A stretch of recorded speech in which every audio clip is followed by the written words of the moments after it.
Welcome back to ciLiving. By fostering creativity and helping strengthen our community, CU Create is proving that they are far more than an art studio. Joining me with a project that you can try at home is owner Megan Farkas. Thank you so much for being here. I am so excited to be here. So tell me a little bit about CU Create. So CU Create started in my backyard. I did summer art camp for 4 years from my backyard. Wow. And I teach during the school year, so it was just a great way to do something on the side. But then after 4 years, I started renting space at my school that I teach at, Judah Christian School, and did it there for 3 years. And then over the last couple years, I have developed partnerships with different places to allow me to host different events. So I've done birthday parties and workshops and classes at the Crow at 110. Harvest Market has allowed me to use their space and has hired me as a vendor for some things. The Farmers Market.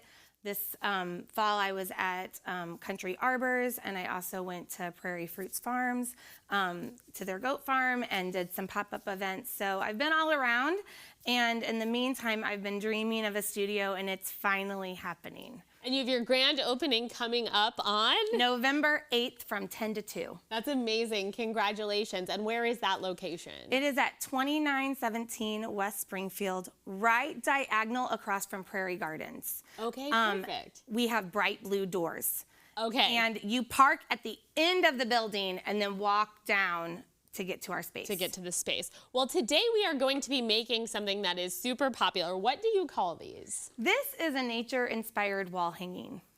And it's kind of got like a little bit of moss. It's got some, what are these, like cattails, some pine cones? It is all dried materials. None of this is living. You don't have to water it. So things can either be foraged, or a lot of our local craft stores have these items on their shelves. Excellent. So, so we have our basket filled with items that we can choose from. Yep. And then what is this? This is sort of our frame? This is just like a little shadow box. So you could use any kind of shadow box, but I'm even doing this kind of craft at my open house. And we're using like little tree stumps, and we're going to make these little fun, like table, things that can go on the table for Thanksgiving. So you could do it in a shadow box, but you could do it on anything. Anything you want. And then we have glue and tweezers. So what, is there a particular way that I should start, or how do you recommend getting started? So I did this craft with kids from 5, and then I did it all the way up to with seniors. So the first thing I explain is that you need to create a little blanket of moss. Okay. So we're covering the bottom with a little blanket of moss, and you can pick all these different colors. There's different textures. There's a lot of this is called reindeer moss, but then there's other kinds of moss. So you just kind of start filling it in. And do I put glue first, or I just put So what I like to do is just kind of start arranging it. Okay. And then once it's locked in, you know that that's where you want it. I see. You can just kind of pick it up, put a little squirt of glue. All these materials are super light, so they don't need a whole lot to hang on. Okay, got it. So we'll kind of make our design first, and then once we have it roughed in, exactly. Then it's sort of that measure twice, cut once idea when you're crafting. Yes. So I'm pretty happy with that. So then I lift the bottoms, and you just kind of lift it up here and there and give it a little squirt. Doesn't need a lot. Glue. All right. Some of my younger participants, I had them just put a puddle of glue and kind of place it down because, sure. They're not as picky. Right, exactly. And if it gets messy, it's even more fun for them, generally, I imagine. For sure. All right, cool. So we'll get that down there. We'll get that little green one back in. Okay, perfect. And then what's the next step? So the next step is taking these embellishments. So we have a little bit of bark. I even have some bark that has some moss kind of like stuck to it in here. So you could start piecing that in.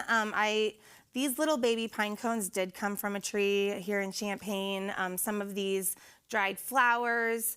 You just kind of start piecing it in, and as you know where you want it, once you've locked in that design, you can squirt a little bit of glue and then pop it down. Stick it down. This is so easy and very therapeutic, I feel like, to just sort of place things and sort of see what comes of it. And I like that it's a very low stress craft. Like you said, a 5-year-old could do this, but if you want to be a little bit more precise, seniors, I feel like, could, this could be great for dexterity and for mind and everything like that. For sure. And at CU Create, I try to include as much natural materials in nature and recycle, and I just love creation. So including as much nature as possible, I try to do a lot of this kind of stuff. Yeah, this is great and very, like I said, very therapeutic. And then I imagine if you want to, you could paint the outside, or you could even marker or stencil on the outside. For sure, yeah.